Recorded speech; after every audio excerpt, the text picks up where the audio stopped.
Vamos ver então o Calvo da Campari, Red Pill e os jovens frustrados. Teve um cara aí, nesses podcasts que ficam falando de pílula vermelha, Red Pill, incel, uns termos que os caras tiram do cu pra tentar enganar as pessoas, pra elas acharem que aquilo ali é conteúdo, que aquilo ali é ciência, ou seja, que aquilo ali bate com a realidade. A maioria das coisas que se fala é tudo machismo cuspido. O cara, ele fala descaradamente que pra ele toda mulher não presta até que se prove ao contrário. Você pode pesquisar sobre isso. Você vai pesquisar Calvo da Campari, falas grotescas, enfim, ou outras pessoas reagindo a ele. Você vai ver o quanto que o cara é nojento. Enfim, e tem vários podcasts chamando essa galera, fazendo um hype em cima dessa galera, né, de pílula vermelha, os caras achando que o que eles inventaram na cabeça deles de macho é o que vai salvar os caras de ser mandado. Tipo, é um bagulho muito trouxa, patético. O cara tem problema emocional com mulher e ele vai colocar a culpa na mulher de tudo que aconteceu de errado na vida dele, tá ligado? E ele vai escancarar isso e vai ter um monte de cara que vai bater palma, vai repetir esses discursos. Vende-se como se fosse, nossa, a descoberta. Você tem que se comportar assim, ó. Porque senão ela vai te podar, irmão. Aí você vai ser um beta. Aí você vai tomando uma campara, tomando uma breja. Mano, é isso, tá ligado? Os caras se resumem a tudo que acontece de ruim nele. É tipo, mano, faz assim, ó. Mano, faz assim. Mano, faz assim. Porque as meninas não prestam. É desse jeito, é nesse nível. O engraçado das falas dele é que é absurdo. É o humor do absurdo. É a mesma sensação de quando a gente assistia aquele ex-presidente, que tá foragido, inclusive, falando ao vivo, etc., falando o que vem de dentro, né, pra multidão dele. Era uma sensação de humor, que a gente tava assistindo humor, mas acho que já transcendeu o humor. Então, era natural que a gente achasse engraçado. Era natural que a primeira reação fosse dar risada. E é o humor do absurdo. A graça tá no absurdo. Do quão absurdo é a fala. E aí depois de você ter ingerido isso, você raciocina e pensa, putz, que triste. Que tem uma figura assim tão idolatrada e que fala umas atrocidades, cara. Que são extremamente, escancaradamente fascistas, cara. E você consegue comprovar. Porque hoje, cara, escancarou, tá uma sem vergonhice esses cara fascista, o que eles falam na internet. Eles não estão com medo nenhum. Só que o bom que está acontecendo é que a justiça está agindo. Isso que é o bom. Então, acho que eu resumi bem o que são esses headcasts. Esse cara, particularmente, Calvo da Campari, ele realmente falou esse rolê de eu tava tomando minha Campari e a minha tava tomando uma breja. Aí ela falou, vamos tomar uma cerveja? Posso pagar uma cerveja pra você? E ele falou que não. Que ele tava tomando uma Campari. Mano, é meio difícil de contar isso sem dar risada. Vamos lá. Ele conta que ele tava tomando... ele tava tomando a Campari. Mano, que porra, velho. A Campari se manifestou falando que não tem nada a ver com ele, que não concorda com ele. Mano, que vergonha. Meu senhor, que vergonha. Nossa, velho. O cara vai ficar conhecido pra sempre como Calvo da Campari, que nem a Campari engole. Cara, se a Campari não te engole, irmão, tem alguma coisa errada. É que é difícil de engolir mesmo a Campari. Já tomou a Campari? É difícil de engolir. Na hora que o cara coloca pra fora, você vê o que vem de dentro. A boca fala do que o coração está cheio. É isso. Então, se você vê um cara que se propõe a falar um assunto, meu irmão, você tem que fazer isso aqui, você tem que fazer aquilo ali, colocando em você uma ideia que você precisa imitar trejeitos ou parecer um alfa pra mulher, senão ela vai te enxergar como beta. Mano, essas piras, elas fazem mal pra cabeça. Assim, mano, é os coach versão podcast machista, mais ainda que os coach já era, tá ligado? Vamos falar português claro, direto aqui com vocês.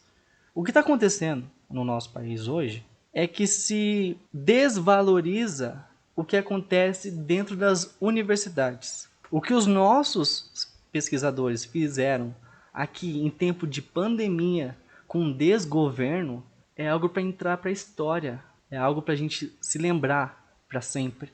Então, depois que eu coloquei a energia lá embaixo, né, de fazer você estar a par, né, das coisas, porque, mano, vamos falar o português claro de novo.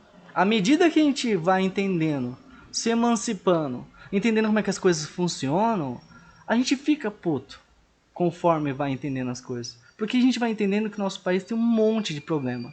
É um país que desvaloriza o conhecimento acadêmico, as pesquisas científicas, o pesquisador, o estudante, o professor universitário, tudo o que é conteúdo. Conteúdo, cara, é ciência. Tudo que é discutido dentro da academia, se não é ciência, é descartado. O professor fala na tua cara que aquilo não serve. Tem muitas pessoas que se incomodam com isso. E é bom a gente pensar o porquê que elas se incomodam. O ser humano, ele pesquisou, ele falou sobre tudo e escreveu. Ele falou sobre tudo e escreveu. Então, quando você acha que você está desenvolvendo uma coisa que não existe, você está enganado. E quando você acha que você sabe sobre alguma coisa, você também está enganado. Porque nem a vida e nem a escola te ensina sobre tudo de uma coisa. Você aprofundar o conhecimento a ponto de contribuir para o conhecimento. Isso é feito dia após dia nas universidades. E a gente deveria reconhecê-las muito mais. Porque se a gente começar a ouvir a galera que está na faculdade, principalmente as pessoas que estão dando aula na faculdade, se a gente começar a ouvir essas pessoas, aí sim a gente talvez comece a discutir sobre comportamentos que de fato vão melhorar a nossa vida. E é isso que eles estão propondo vender. Eles estão enganando as pessoas a acharem que o que eles estão falando é um conteúdo que vai ajudar na vida delas. Sendo que, se você for pesquisar sobre o assunto em si, e cara, qualquer assunto sobre o ser humano, sobre a psique do ser humano, sobre a relação de homem e mulher, você vai achar um autor que escreveu sobre isso. Um autor que as pessoas usam de referência até hoje. Então você vai atrás desse autor e você vai ver que não tem nada a ver com o que esses caras falam. Porque o que esses caras falam é conveniente apenas para os homens. Eu esqueci de contar, mas esse cara, depois que ele foi exposto, ele foi até o direct do Instagram de uma mulher e ameaçou ela, dizendo o seguinte: apaga os vídeos que você fez de mim ou bala. Ele falou isso pra ela. E depois ele fez um vídeo dizendo que não era bala literalmente, que ele queria dizer que era pra resolver de qualquer outra coisa, de qualquer outra forma. Mas ele não explica que outra forma seria. Ele só fala, bala assim bora, vamos resolver de outro jeito. Que outro jeito? Na bala? Então assim, ele jogou a responsabilidade para as pessoas que o interpretaram errado. Começa a reparar nisso, quando as pessoas falarem isso. Eu aprendi que não existe responsabilidade de quem assiste. Você tem responsabilidade por aquilo que te interpretam. E se te interpretarem de uma maneira que você não esperava, você vem e explica. E fala, eu quis dizer isso, mas como vocês entenderam aquilo, eu peço desculpa, porque não foi isso que eu quis dizer. Pronto. Gente. Mas não. Esses caras são tão orgulhosos que eles fogem da responsabilidade. Assim como fizeram do começo ao fim. Quando o cara vem no podcast e fala um monte de coisa para culpar a mulher, ele tá fugindo da responsabilidade dele. Entende? E agora ele tá fugindo de novo. Então vamos assistir o Henry, porque eu já coloquei vocês a par pra caralho nesse assunto. O Calvo da Campari, Red Pill, os jovens frustrados. O tema do vídeo do Henry. Será que ele vai falar alguma coisa parecida com o que eu falei? Ontem eu publiquei um vídeo aqui sobre a história do Calvo. Isso é verdade. Esse já é o segundo vídeo do Henry sobre o assunto. Por isso que eu dei maior resumão aqui pra vocês. Da Campari, que não tem nenhum vínculo com o Campari. como a empresa tentou reforçar ontem, né? O cara curte Campari, mas a Campari não patrocina esse cara e não quer endossar as falas machistas dele, problemáticas e, como a gente falou ontem aqui, potencialmente criminosas quando ele vai e ameaça uma humorista. Então eu falei sobre esse cara ontem, o Thiago Schultz, e aí eu vi várias reações aqui nos comentários, né? Então, assim, vi em parte muita gente que de fato ficou assustada, muitos pais, inclusive preocupados, né? Ah, esse é o mundo no qual meus filhos estão crescendo, como é que eu protejo meus filhos desse tipo de, sabe, ambiente machista, esse ambiente que reforça uma série de preconceitos, uma série de ideias equivocadas sobre relações com as mulheres. Vi gente nesse sentido, vi mulheres preocupadas com isso também, que já são alvo desse tipo de ataques machistas, ou de perseguição na internet, ou desse tipo de comportamento que tem sido bem propagado entre os jovens, e eu vi também alguns comentários aqui de pessoas defendendo o Thiago Schultz.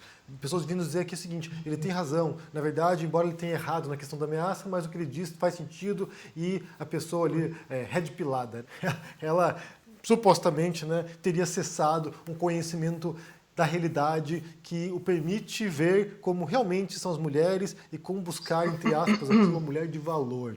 E eu quero abordar essa questão de novo, porque para mim talvez seja um dos temas mais importantes dos dias de hoje, por algumas razões. Mas antes disso, já curte esse vídeo, deixa aqui embaixo no comentário uma boa tarde, se inscreva no canal, ativando o sininho, isso é muito importante para ajudar no engajamento do canal aqui. E quem quiser também se torne membro do canal, isso dá uma força tremenda para cá. E a partir de hoje vai começar a entrar conteúdo exclusivo para membros. Eu fiz hoje uma live à tarde tocando piano com vocês, praticando piano, né? Estava estudando piano aqui, toquei algumas músicas e quem for membro terá acesso a essas lives.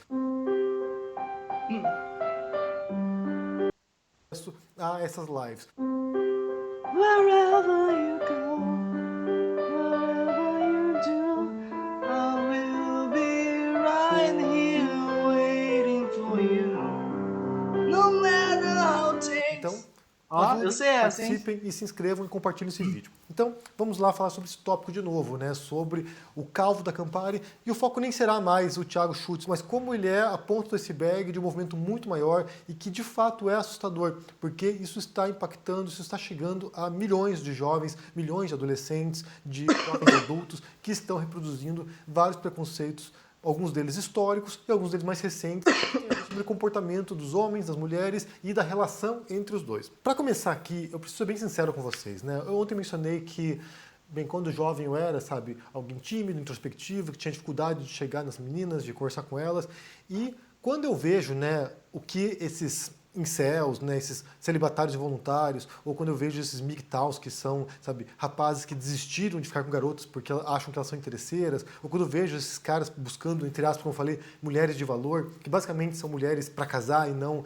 vagabundas, sabe, entre aspas aqui, citando a fala deles, eu me ponho numa posição de alguém que, bem, entende isso como se fosse a adolescência. Isso é adolescência. Isso é basicamente o que é ser adolescente. Se você...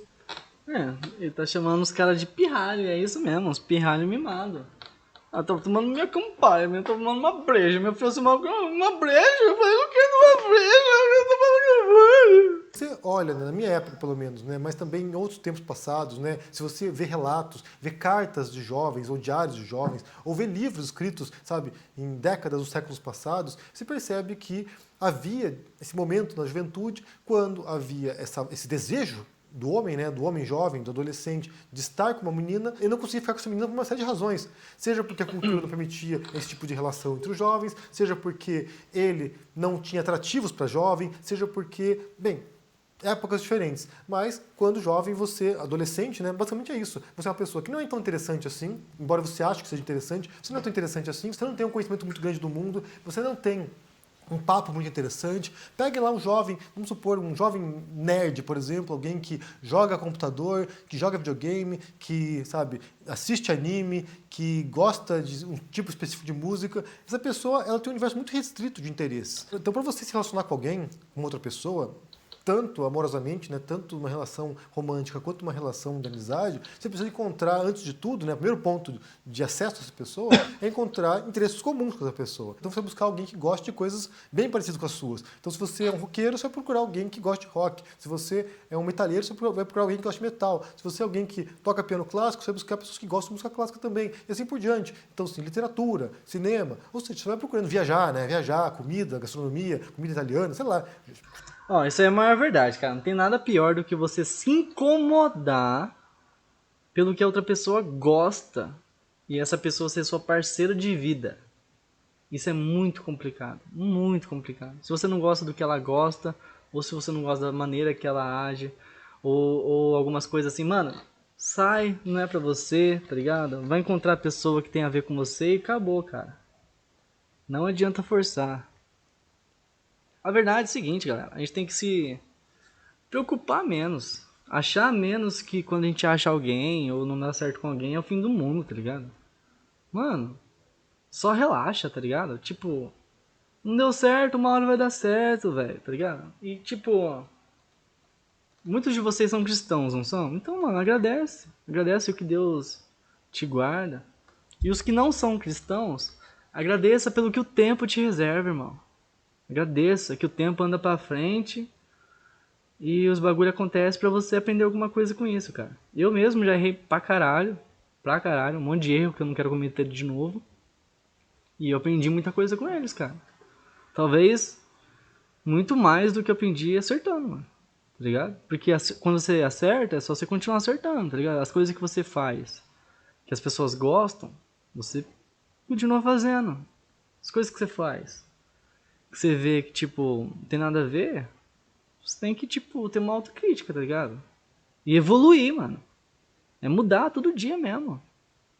Metamorfose ambulante. Prefiro ser. Sushi, então você vai procurar pessoas que Sushi? têm interesses parecidos com os seus. E quando você é adolescente, eu repito aqui, você tem um rol de interesses muito restritos, muito limitados e às vezes é complicado você, rapaz, jovem, que tem alguns interesses tão específicos que nem sempre são muito atraentes para uma garota, é muito difícil você criar essa ponte de contato, criar esse elo inicial, né, de interesses comuns. E eu posso dizer que quando eu era adolescente, talvez fosse o maior ponto de dificuldade meu também, porque eu tinha interesses bem... É que não é o momento também. Pensa o seguinte, pensa na cabeça da menina. Por exemplo, escola. A menina tá na escola. A menina quer estudar. Aí, tipo, ela é, tipo, sei lá, ela é linda de morrer, blá blá blá blá blá. E aí, os meninos ficam enchendo o saco dela. Tipo, não é a questão da maneira que chega nela, a questão é que ela não quer que chegue. E outra, quando a menina é bonita, ela sabe que ela é bonita. Então, ela chega. Fica tranquilo. Eu vou repetir, relaxem. Você que é muito jovem, tá na escola ainda e me assiste, relaxa, só relaxa. Seja o cara mais legal que você puder ser com todo mundo que tiver do seu redor. Porque, mano, escola é foda. Só que assim, também não fica perto dos rolês que você sabe que são errados, que é, tipo, de atrasar você, mano. Sai de perto dos rolês que atrasam você. Porque, mano, não dá pra voltar na escola e aprender os bagulho que você não aprendeu. Você só tem agora. Então valoriza, cara. Valoriza essa estadia. Isso vale também pra quem tá na faculdade. Eu mesmo, cara, me arrependo muito de várias aulas que eu não colei, mano. Mas não tava bem, eu não fui. Se eu tivesse ido, podia, sei lá, atrapalhar. Eu tinha isso na minha cabeça. Mas é óbvio que eu não ia atrapalhar. Só tinha de estar lá. Não à toa, em vez de 4 anos, terminei o curso em 5. Muito por causa disso. Por causa dessa cobrança exagerada. A gente se cobra demais, cara. Só relaxa. Ó, quando a gente se cobra, a gente fica inseguro. Homem inseguro é uma merda. É uma bosta. Entendeu? Essa é a verdadeira Red Pill. Você precisa trabalhar a tua saúde mental para não ser inseguro. Você precisa achar teu jeito, irmão. Eu tenho o meu. Você tem que achar o teu. Tá ligado? Porque não adianta culpar terceiros pela frustração que você tem. Não adianta. Vou continuar o vídeo. Eu tô deixando muito energia lá embaixo. bem específicos. É que tem hora que tem que falar sério. Filosofia, literatura, escrita, sei lá, coisas bem específicas. E música clássica, por exemplo, e eu encontrava pouquíssimas pessoas, pouquíssimas meninas que estivessem no mesmo mundo que o meu. Então, isso limitava bastante as opções. E daí entram os outros aspectos, né? Aspectos além da sua subjetividade, aspectos além dos seus interesses. Tem a ver com status, tem a ver com condições financeiras, inclusive, para poder pagar para jantar fora, para levar no cinema, para levar para fazer alguma coisa, uma viagem, por exemplo. Então, há limitações pelo fato de você ser um adolescente, ser um jovem, que vão restringindo os seus acessos, as oportunidades de relações naquele momento. É claro que isso passa, é uma fase que dura lá 3, 4, 5 anos, mas depois você cresce, arranja um trabalho, vai compor uma família, vai encontrar alguém que você gosta, vai, sabe, ir para a universidade. Então, assim, na medida que você vai crescendo, vai ampliando seu leque de interesses, vai ampliando seu leque de experiências também, que tornam você um pouquinho mais interessante para outras pessoas. Mas a adolescência em particular é uma fase muito complicada. O mundo no qual esses incels vivem hoje, ou esses incels, ou esses MGTOWs, ou esses, sabe, red pills, é o mundo do adolescente, é o mundo no qual você tem realmente um universo bem restrito e que há poucas oportunidades. Mas isso passa, isso tende a passar, não deveria passar.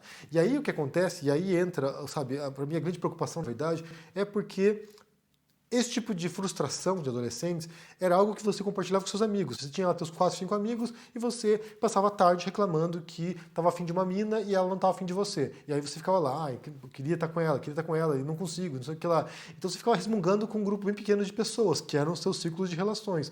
Na medida que você vem para a internet e aí você encontra milhares ou milhões de outros jovens que estão no mesmo estado de frustração que o seu, isso passa a dar uma impressão, isso passa a criar uma percepção de que você pertence a um grupo de pessoas excluídas, que você pertence a um grupo de pessoas oprimidas por certos padrões existentes na sociedade. E aí você se indigna ainda mais, ou seja, você já era frustrado, você passa a ser revoltado, você passa a ser indignado com a situação e você passa a ser, inclusive, agressivo. Agressivo no tom como você se comunica com as pessoas, no modo como você entende as demais pessoas e no modo, inclusive, como você trata as demais pessoas. Então, essa agremiação que se dá na internet, o modo como as redes sociais potencializaram o encontro de pessoas frustradas para extravasar sua frustração, leva a um estado bem complicado e bem sombrio e que, às vezes, extrapola a mera indignação, sabe, da minha condição e passa a levar a atos agressivos de violência ou de assassinatos. E esse é um movimento que não se dá apenas com frustrados sexualmente ou frustrados emocionalmente ou pessoas que, sabe, queriam ficar com alguém e não conseguem. Isso leva a outras frustrações. Se a gente for entender, né, se a gente for comparar com a ascensão da extrema-direita, é o mesmo processo. São, em sua maioria, homens brancos, héteros de classe média, que pensam que perderam o status social e aí começam a se reunir na internet e a discutir suas frustrações e perceber, olha só, nós somos vítimas de uma ditadura gaysista, por exemplo, de, sabe, da esquerdalha que tomou controle e está ditando uma agenda, uma cartilha do politicamente correto. Então a gente tem que se revoltar contra isso. E o modo de se revoltar contra isso é passar a defender um ideal de masculinidade, um ideal, inclusive, autoritário de governo, um ideal violento, armamentista e assim por diante. Então, esse tipo de frustração, quando é potencializada por outras milhões de pessoas que estão na mesma condição que você, leva a uma organização que pode ser bastante nefasta com o passar do tempo. Eu até entendo que no começo, né, quando esses grupos surgiram, vamos supor aqui anos atrás, esses grupos surgiram, que havia quase um caráter terapêutico, né? Então, assim, eu estou frustrado, eu estou, sabe, querendo encontrar uma namorada e não consigo. Então, ao encontrar outros homens parecidos, a gente pode ir lá meio que fazer uma terapia coletiva. Mas à medida que você vai se consolidando, como eu falei no começo aqui, isso vai criando um senso de urgência e um senso de injustiça coletiva. E isso é o mesmo princípio, por exemplo, também pensando aqui comparativamente, do terrorismo. Os terroristas são pessoas que pertencem a uma sociedade complicada, com estratos, né, com diferentes segmentos e com um senso de injustiça coletiva, e eles pensam que eles são justiceiros. Eles pensam que através de um ato de violência eles vão poder restaurar uma ordem ou restaurar o equilíbrio naquela sociedade injusta. Então tem a ver com isso. Tem a ver com você gradualmente e radicalizando e inflamando os ânimos, inflamando a raiva, estimulando o ódio até um ponto que já não basta mais reclamar na internet, mas tem que ser feito alguma coisa urgente e violenta, para que isso chame atenção para o movimento e para que isso também mude as coisas, ou que possibilite a mudança da situação. Eu só repito aqui, esse tipo de frustração de jovens, né, homens jovens que não conseguem relação sexual, ou que não conseguem uma namorada, isso não é de hoje, isso vem de muito tempo. E aí você encontra uma outra coisa que é bem também bizarra, que é essa categorização entre homens alfa, homem beta, homem gama, homem delta, homem, sabe, sigma, ômega, né? Tem várias divisões, tem um monte de categorias de homens diferentes ali que eles tentam dividir, né? Ah, esse tem características tal, esse é o dominante, esse é o inteligente, esse aqui é o submisso, esse aqui é o frustrado. Ou seja, cria uma divisão ali que é totalmente tosca e imatura e descuidada, que não tem nenhum respaldo na realidade também, não tem nada de científico nisso. A gente comentou anteriormente aqui, né? essa semana, particularmente, sobre pseudociência, envolvendo metaforando, leitura de expressões faciais. E se a gente for falar nessa categorização de homens alfa, beta e por aí assim por diante, seria ridículo a gente tentar dividir o mundo em 5 ou 6 categorias de pessoas, sendo que há bilhões de pessoas no planeta e elas são bem diferentes entre si. Inclusive culturalmente também, o modo como os homens e mulheres se comportam. Então, assim, as relações são complexas, as mais distintas configurações de relações entre homens e homens, e mulheres e mulheres, as mais distintas configurações de homens também, o modo como eles se comportam, o modo como eles se comportam consigo próprio, e mulheres também. Então, assim, não dá para tentar reduzir a realidade a um conjunto de regrinhas ou táticas ridículas, muitas delas, ou preconceituosas, ou intimidatórias, ou, sabe, opressivas, para tentar conquistar o amor de alguém, ou, sei lá, a atenção de alguém, ou a atração de alguém. Isso não é assim que as coisas funcionam. Como eu falei, na maior parte dos casos, na maioria dos casos, esmagadora, essa frustração, ela se situaria no intervalo aí de 3, 4 anos da adolescência, ou idade jovem adulta aí. E depois você vai entrando nos trilhos, a vida entra nos trilhos. Ou mesmo quando não entra em muitos trilhos, ela segue adiante e você vai se organizando, você vai tendo relações, vai, sabe, tem namorada, tem namorado, vai, acaba, briga, se desfaz, e tem filho, e não tem, e assim por diante. Então, assim, a vida, ela vai se organizando. Ela dá um jeito de se organizar, de um modo ou de outro. Mas como há essa sensação de nós somos oprimidos pelas mulheres, por exemplo, que são interesseiras, que só procuram o macho alfa dominante, quando há essa incompreensão sobre como se dá o mundo das relações, isso leva a comportamentos que não apenas não contribuem nas relações das pessoas, como complica e como torna as mais tóxicas ainda, né? Eu falei sobre isso ontem, como esse tipo de técnicas possivelmente não funcionam, não com as mulheres mais interessantes, pelo menos, mas você tem essa falsa noção de que funcionaria assim, desse modo, né? E realmente causa uma sensação estranha pensar em jovens ou adolescentes nesse momento, crescendo nesse mundo, que estão recebendo esse tipo de informações, esse tipo de influência o tempo todo. E isso não apenas diretamente, né, como um coach, por exemplo, dizendo faça isso, faça aquilo, as mulheres são assim, são assado, mas de maneira sutil, sabe, de maneira implícita em certos memes, em certos vídeos, em certas animações, em certos conteúdos que são para crianças ou jovens. Isso vai inculcando nesse jovem a mentalidade de que ele é muito mais interessante do que realmente é e que é injustiçado por um sistema de opressão da mulher contra o homem hétero, jovem, desinteressante. Mas eu acho que é isso, acho que tem a ver com isso, né? Esse período passa, então assim, isso aqui é um recado que eu dou para jovens ou jovens adultos que estão aí frustrados, sabe, achando que são injustiçados. Isso vai passar em algum momento. Cabe a você também se tornar interessante, uma pessoa interessante, alguém que, sabe, tem uma carga de cultura, uma carga de, sabe, interesses diferentes e que possam ser atrativos para alguém, não apenas ficar concentrado em um monte de assuntos que são muito restritos a certos segmentos e que não têm conexão com outras pessoas, sabe, no mundo. Então, também é um esforço individual de construção da personalidade, construção dos interesses, construção de quem você é e como você vai se tornar mais interessante mesmo, né? Acho que tem a ver com isso. Eu só queria explorar um pouco esse assunto, que me parece importante, me parece preocupante ver a quantidade de jovens que estão reproduzindo esse discurso problemático e perigoso, na minha interpretação. Me diga o que vocês pensam sobre esse assunto aí, deixa aqui embaixo no comentário, como é que você era quando era adolescente, se essa era uma preocupação sua, se você se sentia desajustado e como você lidou com isso, se passou naturalmente, se você fez terapia, sei lá, como é que você lidou com isso, deixa aqui embaixo no comentário, deixa o joinha, se inscreva aqui no canal, se torne um membro ou um apoiador para uma força e também, quem quiser, link na descrição aqui para participar do meu Clube do Livro Filosófico. Todos os meses, 2 encontros para debatermos obras de filosofia ou de literatura com teor filosófico. E nesse mês de março vamos ler Apologia de Sócrates, uma obra do filósofo Platão. Então participe, espero você por lá. Um abração e até mais. Valeu! Esse foi o Henry. Ele fez bastante paralelo dos caras aí do Red Pill, como se eles fossem um grupinho de adolescente se amargurando, né, das suas questões. E acho que foi perfeito, cara. Quando ele faz isso, ele tá chamando eles de patéticos. No sentido de patos mesmo. E é ótimo, eu achei excelente a abordagem dele, pra falar a verdade. Acho que é por aí. E é isso.